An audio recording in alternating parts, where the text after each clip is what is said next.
혈맹이라는 제목으로 말씀을 나누고자 합니다. 사도행전을 이제 계속 연결해서 보려고 하는데 사도행전 같은 경우는 지난주에도 말씀드린 것처럼 누가가 쓴 걸로 누가복음의 연장선으로 제2의 누가복음처럼 우리가 읽을 수 있지만 누가복음으로 끝난 사도행전은 오늘날 그 사도행전이 계속 연결되는 오늘날도 진행되는 행전이라고 본다면 여러분들이 사도행전의 주인공이라고 말씀을 드렸습니다. 지난주 첫 번째 사도행전에서 사도행전이 왜 쓰여졌냐, 사도행전의 주 골자가 무엇이냐라는 것 중에 하나가 정인으로 살아가는 것.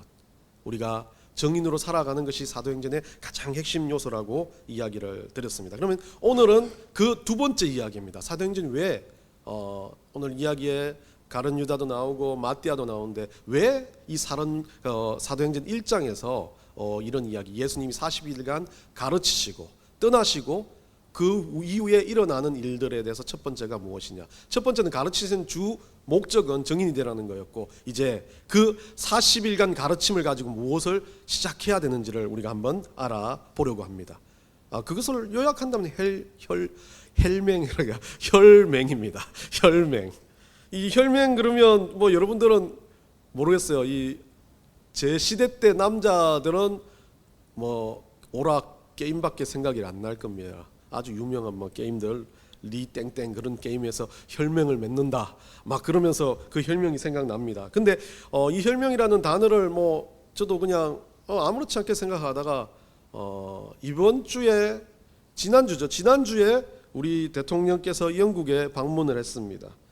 찰스 3세 국왕 초청으로 방문을 했습니다. 제가 뭐 그렇게 관심 있지 않았지만 왜 알게 됐냐면 여기에 한전 사장님까지 같이 갔다는 소리를 듣고 이 뉴스를 보게 됐습니다.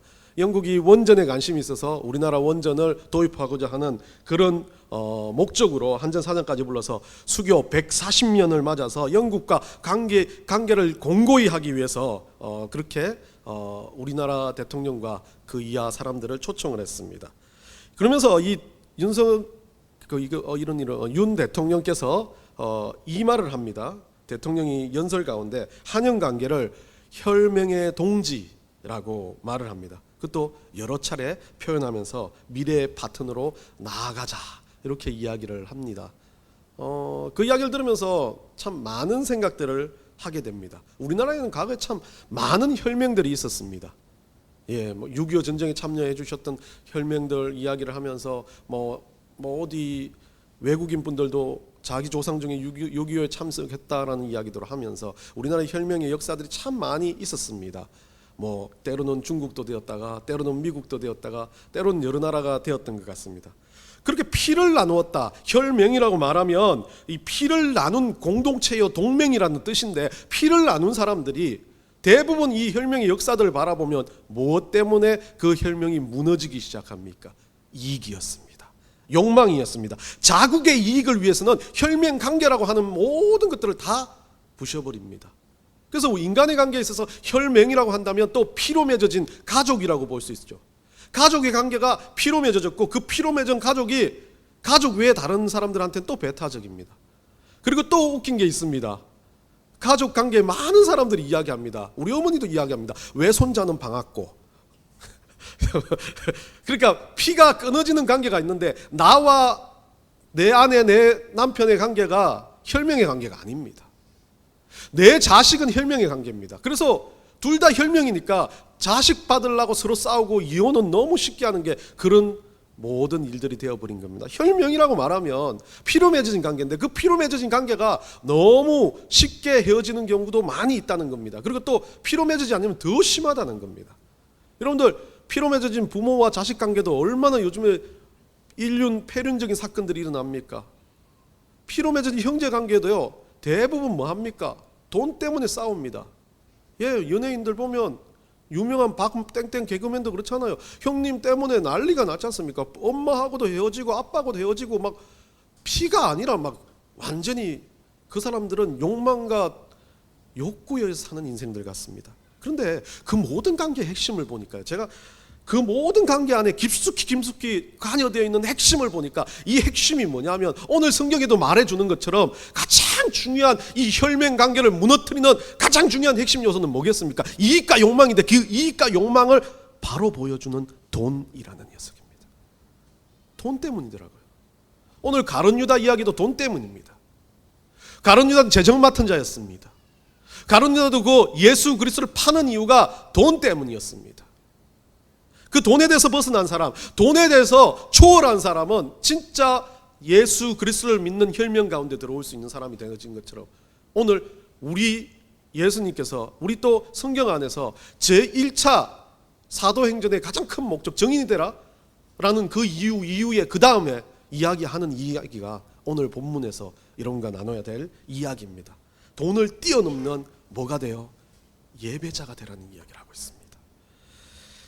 자, 오늘 본문을 보면서 한번 두 번째 이야기를 시작하려고 합니다. 사도행전의 이 첫 번째 이야기 외에 많은 분들이 사도행전은 여러 가지 이야기로 설명하지만 저는 사도행전을 읽으면서 첫 번째는 가장 사도행전의 중심이다. 누가가 말하는 사도행전의 핵심은 여러분들 지난주 말한 것처럼 증인이 되라는 거.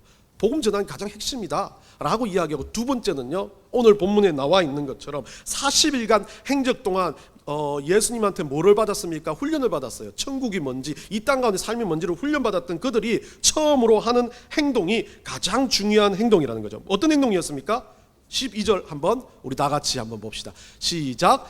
제자들이 감람원이라는 산으로부터 예루살렘에 돌아오니 이 산은 예루살렘에서 가까워 안식일에 가기에 알맞은 길이라. 40일간 예수님한테 교육을 받았던 제자들이 어디에 있었습니까? 감람원이라는 땅에 있었습니다.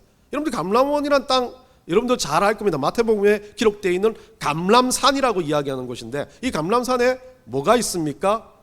여러분들이 잘 아는 예수님이 마지막에 잡히시기 전에 기도하던 장소, 어떤 장소입니까? 겟세마네 동산이 있습니다. 이 감람산이라는 곳은 예루살렘으로부터 동쪽으로 한 1.1km 떨어져 있는 장소이기 때문에 우리 지역으로 말하면 여기에서 아마 예전에 우리 교회에 있었던 그 장소 근처, 아니면 부산대학 병원 정도 거리에 있는 그런 산이었습니다. 동쪽으로 있는 산이었어요. 그러니까 걸어가면, 여러분들 1km 걸어가면 막 천천히 걸어가도 20분만 하면 가는 거리입니다. 그런 거리에 있는 위치. 그런데 제자들이 예수님의 교육을 받고 첫 번째 그들이 움직였던 장소가 어디였습니까? 예루살렘. 예루살렘 뭐하러 갑니까? 이 사람들이 감람원에 있으면 되는데 예루살렘에 들어간 이유가 뭡니까? 안식일에 거기에 들어가겠다는 거죠. 뭐 하기 위해서 가는 겁니까? 예배하기 위한 겁니다. 정인이 되어라는 교육을 받고 이들이 첫 번째로 한 이유가, 첫 번째로 행동으로 보여줬던 가장 중요한 핵심이 예배라는 겁니다. 물론 그 시절에 성전이 예루살렘에 있어서 성전으로 가서 예배하는 것도 있었겠지만, 그들이 안식일에 예배하러, 그리고 안식일에 우리 예수님께서 허락하셨던, 가르쳐 주셨던 것들을 가지고 이제 진짜 자기들의 삶을 주님 앞에서 드리기 위해서, 정인으로 살기 위해서, 그리스도인으로 살기 위해서 첫 번째 할 수 있는 게 뭐냐면 예배라는 겁니다. 그래서 우리 한국 사람들이 새벽 예배도 만들고 예배를 많이 만들어서 예배 중심적으로 살려고 하는 것 같습니다. 이 감람원이라는 이 땅 같은 경우는요, 감람나무가 있는 산이라는 거죠. 이 산은 해발 약 800m의 산이었는데, 이 산의 모든 나무들이 거의 올리브 나무, 감람나무였다는 이야기죠. 이 올리브 기름은 참 중요하게 쓰이는 기름이었습니다. 이 올리브 기름은 첫 번째 짠 기름은 거룩하게 여겨서, 이 첫 번째 기름은 이 제사장들이 사용했는데 성전에 바치는 기름이었습니다. 두 번째는 뭐였습니까? 이 성전 안에서 촛대를 밝히는 기름 외에 이 가정용에서 쓰는 기름으로 썼습니다. 세 번째 짠 기름은요, 이 여성들의 화장품을 만들거나 이 가장 좀 그냥 약품 같은 걸 만드는 생활용품으로 쓰여졌습니다. 네 번째 짜는 기름은요, 아주 마지막 남은 찌꺼기가 많이 들어가 있는 이것은 잿물을 섞어가지고 비누로 만들었습니다. 올리브 기름이 참 그만큼 중요하게 쓰였던 것 같아요. 그렇다면 여러분들 이 문장을 잘 생각해 보면, 이 감람원에서 나는 올리브 기름을 가지고 생각해 본다면, 그곳에 있었던 교육의 핵심은 정인이 되는 거였는데, 정인이 되는 그곳에 감람원이라는 감람나무의 올리브 나무, 연계성이 있다고 저는 봐집니다. 그리고 그 기름의 종류에 따라서 기름이 다 쓰여지는 종류를 본다면, 이 훈련에 예수 그리스도 안에서 자라가는 훈련은 높고 천함이 없다는 거죠. 그리고 그 쓰임새가 세상의 모든 것들, 우리가 살아가는 모든 환경, 귀한 곳도 천한 모든 자리에도 쓰여지는 것이, 그것이 복음의 역사라는 거죠. 그것이 하나님이 우리 예수 그리스도께서 우리에게 가르쳐준 정인이라는 삶의 가장 핵심과 같은 이야기를 하는 것 같습니다. 이건 다른 사람 이야기 아니면 제 이야기입니다. 이거 가지고 다른 데 가서 또 막 성경에서 그렇게 말한대라고 생각하지 마시고 그냥 그만큼 감람원의 의미가 있었다는 이야기로 생각을 하면 됩니다. 이 감람원에서 그 기름을 가지고 이들은 안식일에 예배하러 들어갔을 겁니다. 그만큼 그들에게 준비된 예배를 위해서, 자기의 모든 이제 사역을 시작하는 예배를 위해서 그들은 가장 소중하게 그 감람원의 기름을 들고 이 예루살렘으로 들어갑니다. 예루살렘으로 들어가면 뭐라가 됩니까? 안식일을 드리기 위해서인데, 오늘날 우리에게 안식일이라는 개념이 참 많이 없어졌습니다. 물론 안식이라는 개념 자체가 구약적인 개념이기 때문에 그렇습니다. 구약에서는 이 안식이라는 개념을요, 뭐라 그러냐면 샤바트라고 이야기해서 일을 중단한다는 의미를 가지고 있습니다. 그래서 우리 하나님께서 천지를 창조하실 때 6일 동안 일을 하시고 7일에 쉬었다는 의미를 가지고 7일째 안식한다라는 개념을 가지고 있습니다. 그런데 히브리인들은 이 안식일의 개념이 너무 형식이 되어버려가지고 이것을 위해서 목숨을 겁니다. 그러다 보니까 유대교 같은 경우는 안식일을 너무 중요시해가지고 그 안식일을 지키지 않는 사람은 완전히 그냥 문제 있는 사람으로 봐지는 겁니다. 그리고 또 여러분들은 아시겠지만 7일 안식일교 같은 경우, 우리나라에도 나와 있는 여호와의 정인 같은 경우도 그 토요일이 진짜 안식일이다 그래가지고 그것을 지키기 위해서 막 세상 것을 다 포기하고 정말 사람이 죽고 나도 그거를 지키기 위해서 노력을 한답니다. 이 신약에 와서는 이 안식일에 대한 개념이 이제 바뀌어 버리는 거죠. 구약에는 이만큼 안식일이 중요해요. 왜? 구약의 개념에서는 안식일이 핵심이었으니까요. 그때는 지켰어야 됩니다. 목숨을 걸고 안식일을 지켰어야 됩니다. 그런데 신약이 예수님이 오면서 안식일은 달라집니다. 안식일에 대한 이야기를 좀 합시다. 우리 한번 첫 번째 안식일에 대한 주제를, 안식일의 주인은 예수님 자신이라고 누가복음 6장 5절 한번 읽어보자. 시작. 또 이르시되 인자는 안식일의 주인이니라 하시니라. 안식일의 핵심이라면, 구약의 안식일은 하나님께서 만드셨고 그 어떤 형식을 따르는 거라면, 신약에 왔을 때 안식일의 주인이 누구냐는 거예요. 예수님이라고 말합니다. 두 번째 보겠습니다. 두 번째, 안식일의 준수는 철저히 인간 중심이 아니라 안식일에 준수하는 건 하나님에 대한 중심이라는 거죠. 로마서 14장 5절 6절 읽어봅니다. 시작. 어떤 사람은 이 날을 저날보다 낮게 여기고 어떤 사람은 모든 날을 같게 여기나니 각각 자기 마음으로 확정할지니라. 나를 중히 여기는 자도 주를 위하여 중히 여기고 먹는 자도 주를 위하여 먹으니 이는 하나님께 감사하며 먹지 않는 자도 주를 위하여 먹지 아니하며 하나님께 감사하느니라. 쉽게 말하면요, 사도 바울은 안식일이 일요일이냐 안식일이 토요일이냐 개념을 이야기한 게 아닙니다. 예수 그리스도, 우리 하나님을 섬기고 하나님을 마음에 가지고 믿음을 가지고 사는 모든 순간 그 날 자체가 안식일이 된다는 이야기를 하는 거죠. 그래서 저도 예배에 대한, 공예배도 그렇겠지만 예배에 대한 이야기가, 삶의 예배를 강조하는 이유가 그거예요. 우리 삶 자체가 예배라고 이야기하는 거예요. 우리 삶 자체가 안식일이라고 이야기하는 거예요. 내가 내 삶을 중요하게 여긴다면, 내가 먹는 것 하나를 중요하게 여긴다면 그것 자체가 안식일을 준수하는 것과 똑같은 거라는 거죠. 세 번째입니다. 세 번째 넘겨주세요. 안식일은 사람을 위해 존재하는 날입니다. 원래 구약에서 의미에는 하나님을 위해서 존재한 날이 아니라, 안식일은 하나님께서 사람을 위해서 제정해 주신 날짜라는 겁니다. 마가복음 2장 27절 28절 한번 읽겠습니다. 시작. 또 이르시되 안식일이 사람을 위하여 있는 것이요 사람이 안식일을 위하여 있는 것이 아니니 이러므로 인자는 안식일에도 주인이니라. 결국 말하는 게 그래요. 우리가 잘못된 유대교의 전통에서는 안식일 때문에 사람이 있는 겁니다. 우리 하나님은 우리를 더 소중하게 여겨요. 우리 6일째 우리를 만들고 7일째 하나님이 쉬신 이유가 소중한 하나님의 백성들에 대한 하나님 배려인 거예요. 그런데 유대교는 어떻게 만들었습니까? 형식의 틀을 만들어 놓고 그 안식일이 더 중요하기 때문에, 그것 때문에 모든 것들을 포기하게 만드는, 그것이 안 지켜지면 구원이 없는 것처럼 이야기하는 경우가 있다는 겁니다. 그래서 중요한 건 네 번째 넘어갑니다. 마지막입니다. 생명을 살리고 매인자를 구하는 날이 이 안식일의 개념입니다. 그렇다면 모든 날이 안식의 역사가 일어나야 된다는 거죠. 마태복음 12장 11절 12절 읽어보면 시작. 예수께서 이르시되 너희 중에 어떤 사람이 양 한 마리가 있어 안식일에 구덩이에 빠졌으면 끌어내지 않겠느냐. 사람이 양보다 얼마나 더 귀하냐. 그러므로 안식일에 선을 행하는 것이 옳으니라 하시고, 제사장과 과거 구약의 유대 교들의 모습에 대해서 예수님은 아주 그것에 대해서 상당히 비판을 하신 겁니다. 결국 무엇이 중요한지를 알아야 된다는 거죠. 안식일을 지킨다? 예, 지키는 겁니다. 우리도 안식일을 지키는 겁니다. 예배, 공적인 예배 지키는 겁니다. 이거 하나님 위해서 드린다면 정성과 마음으로 신령과 진정으로 드려야 됩니다. 그런데 무엇이 중요한 거예요? 그 안에 들어와서 내가 예배의 어떤 자리에 있기 때문에, 예배 형식 때문에, 내가 뭐 하나 하기 때문에, 내가 설교를 하기 때문에 그 예배가 중요합니까? 아니라는 겁니다. 그 예배가 중요한 이유는 내가 마음을 가지고 주님 앞에 나와 그 예배를 통해서 내가 살아갈 힘을 얻는다는 거예요. 내가 안식일이 아니라 삶의 예배를 진행하기 위해서 이 공적인 예배에 목숨을 걸고 여기에서 내가 뭔가를 더 하나님 앞에 드리고 깨닫고 살아가겠다는 것, 그게 안식일의 진짜 의미라는 거죠. 그래서 삶의 예배가 진행돼요. 안식은 계속돼요. 내 삶에서 안식일이 하나님을 향한 안식의 역사가 계속되어진다는 거죠. 물론 뭐 많은 사람들이 주일날 쉬면서 효율이 나고 뭐가 이렇게 이야기하는 것들도 있겠지만, 진짜 예수님이 가르쳐주는 의미로는 우리의 모든 삶이 안식일처럼 드려져야 된다는 이야기를 하시는 겁니다.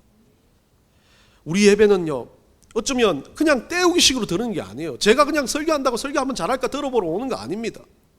예배 자리에 섰다면, 내가 그리스도인이라면 나 스스로 이 예배를 주님 앞에 내가 어떻게 들고 있는지를 검증하는 거예요. 점검하는 거예요.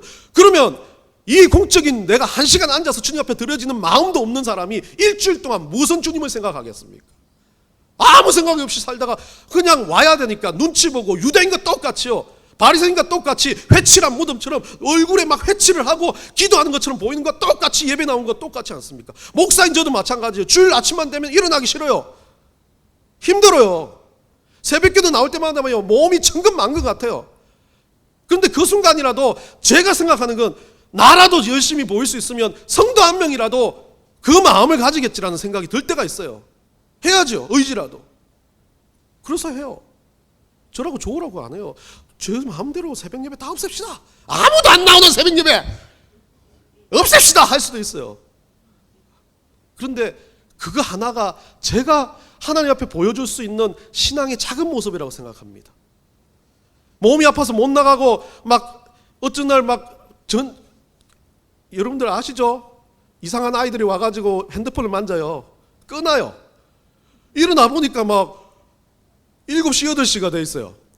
청천벽력과 같았어요. 저는 처음에 그런 거 당하고 나서, 와, 새벽기도를 내가 못 가서 난 죽어야 돼, 난 죽어야 돼, 그런 마음으로 했는데, 그 다음날도 끝났으니까 마음이 편해져요. 그 다음날도 끝났으니까요, 아이고 그러는 해요. 사람은 그렇게 되더라고요. 아무리 하나 앞에 내가 목숨같이 이거 지키겠다 하더라도 3번 지나가고, 전에 뭐 병원에 일주일 갔다 오니까 그 다음부터 새벽기도가 더 가기 싫어요. 그러면서 뭐래, 아프니까. 하나님 앞에요, 안식일을 지키는 것도 그런 모습입니다. 예배가 어느 순간 달라졌어요. 난 예배 드리는 게 막 재미가 없어요. 목사님 말한 게 다 꼴보기 싫어요. 지나 잘하지. 그렇게 말해요. 설교가 들리지 않아요. 찬양이 들리지 않아요. 그냥 같이 있는 거 자체도 그냥 밍숭맹숭해요. 점검해 보라는 거예요. 그게 안식일을 지키는 하나님의 백성으로서 다시 한번 점검을 시작해 보라는 의미라는 겁니다. 오늘 본문에요, 그 다음 가보면 뭐라고 되어 있습니까? 그렇게 난 뒤에 이들이 어떻게 해요? 안식일에 거기에 가가지고 이들이 다락방에 들어갑니다. 먼저 안식으로 해당에 가서 예배를 드리기 전에 이들이 다락방에 들어갔는데, 제자들 11제자들이 다 모입니다. 다 모여서 14절 또 뭐 있습니까? 14절 우리 한번 읽어봅시다. 시작. 여자들과 예수의 어머니 마리아와 예수의 아우들과 더불어 마음을 같이하여 오로지 기도에 힘쓰더라. 야, 여기서 저는 발견을 했어요. 많은 사람들이 뭐 예배를 드리고 뭐가 한다라는 개념을 가지고 안식일을 지키러 가는 것 같은데, 이들은 성전으로 들어갔던 게 보다 먼저 다락방에 모여가지고 뭐 했습니까? 중보기도를 했다는 거예요. 자기들이 해야 될 행정적인 역할도 하고 안식으로 해당으로 들어가기 전에 뭐를 준비했습니까? 예배를 드리기 위한 자기의 마음들을 준비하는 것은 예배의 시작점을 기도로 준비를 했다는 겁니다. 그 기도는 어떻게 했어요? 더불어 마음을 같이 하여라고 했어요. 이 더불어는요, 함께 강한 표현입니다. 이 더불어는요, 그것에 대해서 초대교회 교인들이 더불어를 확실하게 보여준 게 뭡니까? 내 재산 다 팔아서 다 같이 공용해서 쓰자는 의미로 더불어를 보여줬어요. 이 더불어는요, 그냥 내 거를 가진 게 아니라 한 가지 목적, 한 가지 우리 주님을 향한 목적만 분명하다면 내 삶 모든 것 드려도 상관없다는 진짜 믿음의 모습이었습니다. 그래서 우리는 뭐라 그럽니까? 지난주인가 지난주에 우리가 이야기했습니까? 에베소서 말씀처럼 성령께서 우리를 하나 되게 하신 것, 하나 되게 하신 것을 힘써 지키라. 그게 바로 우리가 예수 그리스도 안에서 우리가 안식일을 지키는 것과 똑같아요. 성령께서 내 안에 하나 되게 하신 것, 내 안에 주님만을 바라보게 하신 것, 내 안에 목적이 분명해서 제가 비전이라고 말했지 않습니까? 지난주에 우리 주님을 향해서 내가 어떻게 살지를 고민하고 어떻게 살지를 결단하는 모든 것들을 주님 앞에 집중시켜라. 그것을 지키는 것 자체가 우리가 하나님 앞에 더불어 사는 거예요. 그 더불어가 뭐예요? 혈맹의 가장 중요한 모습이라는 겁니다. 그들이 어떻게 했어요? 더불어 기도했다는 거예요. 우리 주님을 향해서, 전도를 위해서, 하나님의 나라를 위해서 기도했다는 겁니다. 자기 욕망과 자기의 것이 기도의 중심이 아니었습니다. 더불어 그들이 하나님 나라를 위해서 기도했던 그 기도가 어떤 역사를 일으켰습니까? 모든 그들의 삶 자체에 평강과 은혜와 성령의 충만의 역사가 들어가게 역사하셨다는 겁니다.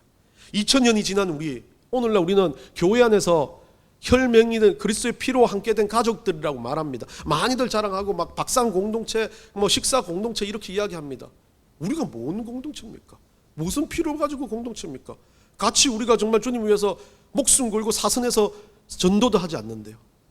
우리가 그거 가지고 막 하나님 나라를 위해서 내 재산을 다 버리지도 않는데요. 우리가 뭔 혈명이라고 이야기할 수 있습니까?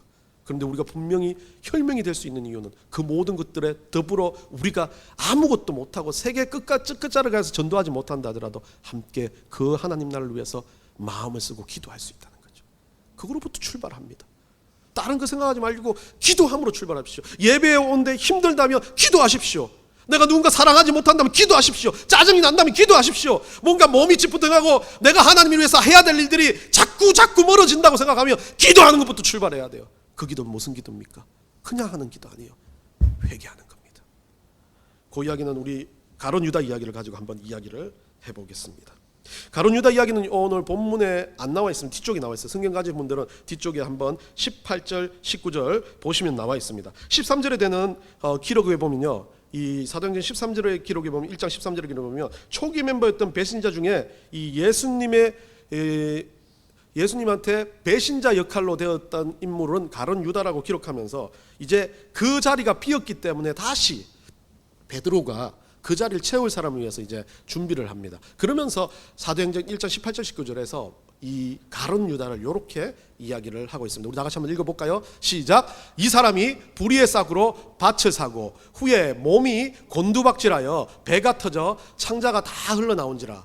이 일이 예루살렘에 사는 모든 사람에게 알려져 그들의 말로는 그 밭을 아겔다마라 하니 이는 피밭이라는 뜻이라.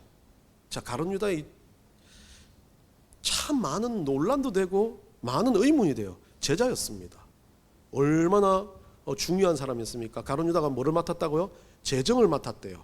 가룟 유다가 돈자락을 맡았어요. 그래서 오병이의 기적 때도 아이고 안 된다고 이야기하고 가룟 유다가 참 돈을 잘 관리했습니다. 그런데 이 가룟 유다가 순간 어땠습니까? 가룟 유다가 원래 가장 중요한 건 가룟 유다가 돈에 약했던 사람이니까 그 돈에 마귀가 틈탄 거예요. 그래서 욕심이 들어온 거죠. 근데요, 참 짜증나게 가룟 유다가 예수님 얼마에 팔았어요? 은 30세겔입니다. 한 세겔은 얼마일까요? 한 세겔은 보통 우리 지금으로 말하면 우리나라의 노동자의 4일치 월급과 같아요. 그러면 4, 32, 120일치 월급과 같습니다. 약 1,000만 원이에요. 1,000만 원 갖고 예수님 팔았어요. 제가 좀 통이 커서 그런지 몰라도 예수님 팔려면 한 1,000억 정도는 돼야 되는 거 아니에요? 그 성전에 있는 군사 한 떼 떼달라고 해야 되는 거, 땅 하나는 달라고 그래야 되는 거 아니에요? 그 정도로 이 가룟 유다는 아주 작은 거에 예수님을 팔아버린 사람이 된 겁니다. 우리 한번 마태복음 27장 한번 읽어볼까요? 우리 뒤쪽에 한번 있을 거예요. 27장 3절부터 8절까지 마태는 가룟 유다에 대해서 기록을 아주 죽음에 대한 기록을 그렇게 중요시하지 않고 가정에 대한 기록을 하고 있고요. 지금 오늘 사도행전에서는 그가 죽었던 자리, 그러니까 누가라는 사람이 그 의사였기 때문에 창자가 튀어나왔고 목이 이런 이야기들을 하는 인건 누가의 어떤 죽음에 집중한 자리였지만, 마태복음이 저는 훨씬 더 우리가 가룟 유다를 이해하기 좋다고 봅니다. 한번 읽어봅시다. 시작. 그때 예수를 판 유다가 그의 정죄됨을 보고 스스로 뉘우쳐 그 은 30을 대사장들과 장로들에게 도로 갖다 주며, 자, 중요한 것 어땠대요? 뉘우쳤다 그러잖아요. 여러분들 가룟 유다가, 여러분들 생각하면 막 할매들 이야기, 어릴 때 할매들 이야기하면 가룟 유다 이야기하면 죽이라 이 독사 같은 새끼 막 그러면서 마귀 같은 막 그렇게 말 많이 합니다. 근데 가룟 유다 어땠대요? 뉘우쳤대요. 자, 4절 읽습니다. 시작.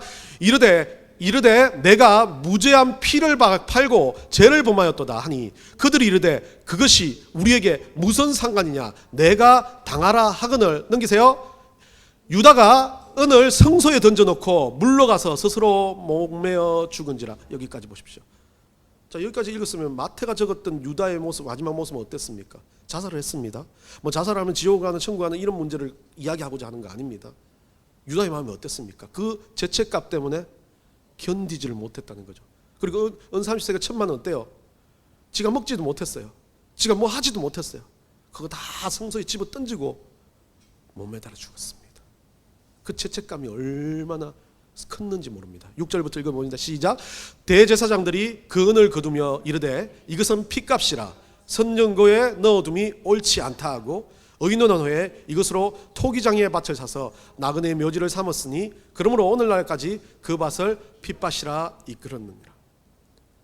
자, 조금 여기 이야기를 들어보면 그 땅이 가룟 유다가 산 것처럼 여겨진 게 아니라 제사장에 의해서 땅을 샀다라고 이야기하죠. 그렇다면 이 이야기가 또 누가복음하고 안 맞게 느껴집니다. 근데 누가복음 이야기를 들어보면 자기가 딴, 누가복음의 우리 본문으로 다시 돌아가 보면, 누가복음 제가 그건 안 집어넣었는데 제가 한번 읽어드릴게요. 사도행전 1장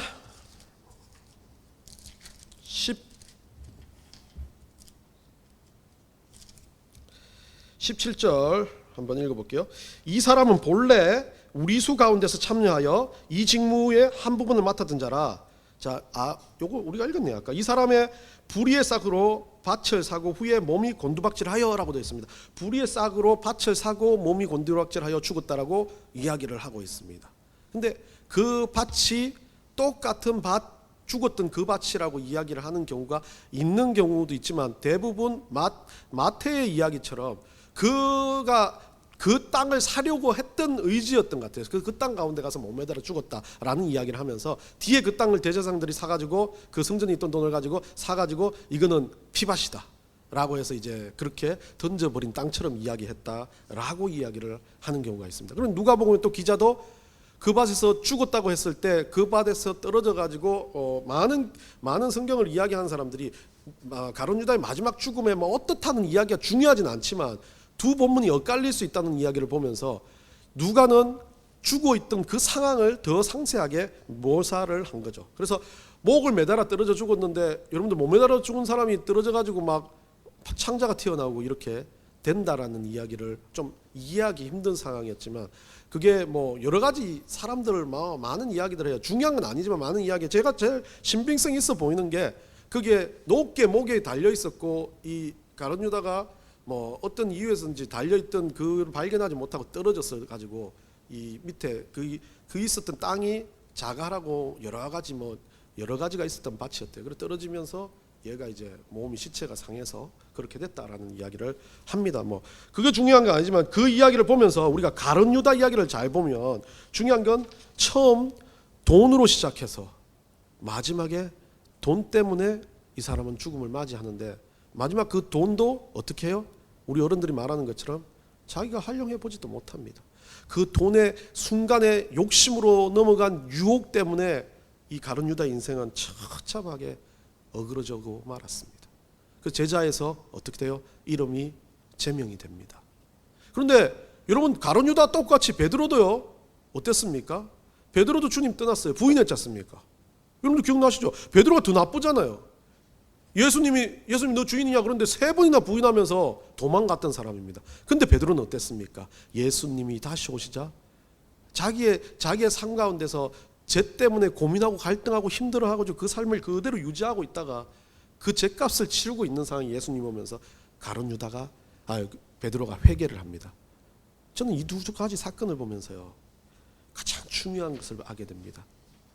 우리가 하나님의 백성으로 살아가는 예배자의 삶이라면요, 예배자로 살아가는 삶의 가장 핵심은 뭐냐면, 다른 사람은 예배자가 풍성하고 예배자가 대단하고 은혜가 넘칠 것 같고 예배자는 돈도 넘칠 것 같고 막 다 잘 될 것 같고 자식들은 평생 잘 살 것 같죠. 그거는 옛날에 가지고 있었던 잘못된 우상들 앞에 절하는 거와 똑같아요. 그렇게 할 거면 산에 가서, 제가 어릴 때 우리 어머니하고 갔던 샘이라는 산에 가서 이렇게 비는 게 훨씬 나아요. 그런데 그리스도인들은 예배하는 삶이, 예배 가운데 환난도 오고 고난도 오고 어려움이 오면서 그 모든 것들을 어떻게 해요? 예배 가운데서 넘어가는 거예요.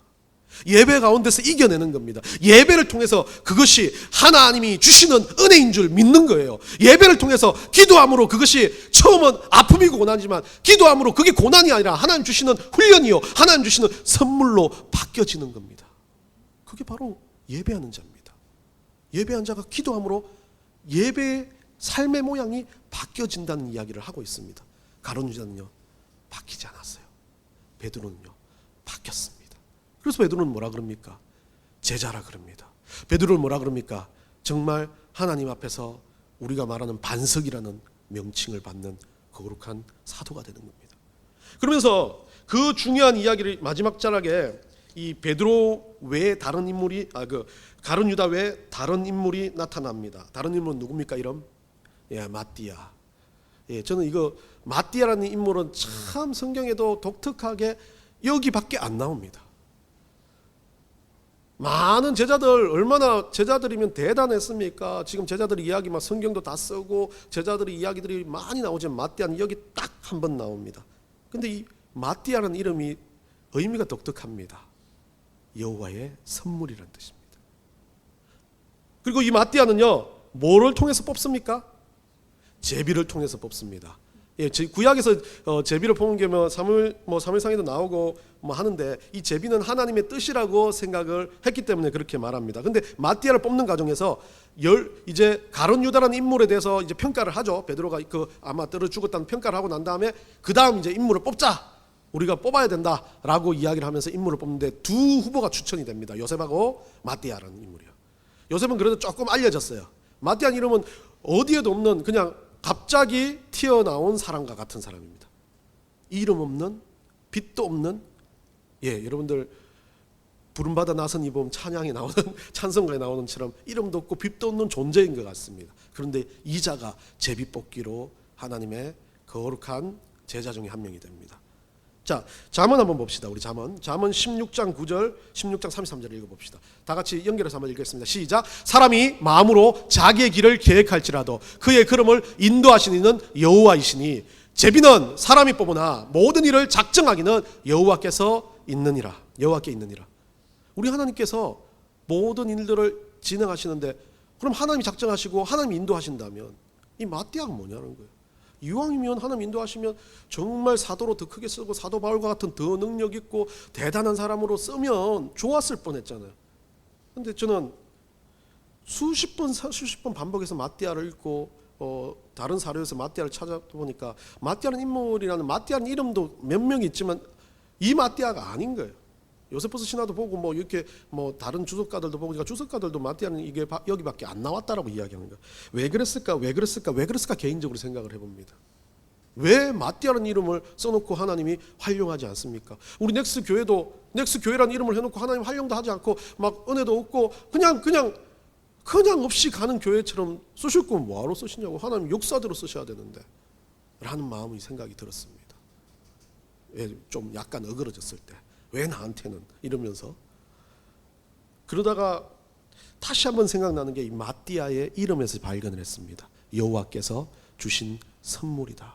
혈맹으로 맺어진 그리스도인이라는 이 그리스도인들을 우리 하나님께서 이제 그리스도인들이 살아가야 할 하나의 목표를 주셨다면, 잘 나가고 대단하고 역사적인 그리스도인이 아니라 모두가 제2, 제3, 제5, 제6의 마띠아처럼 살아간다는 것을 보여주신 겁니다.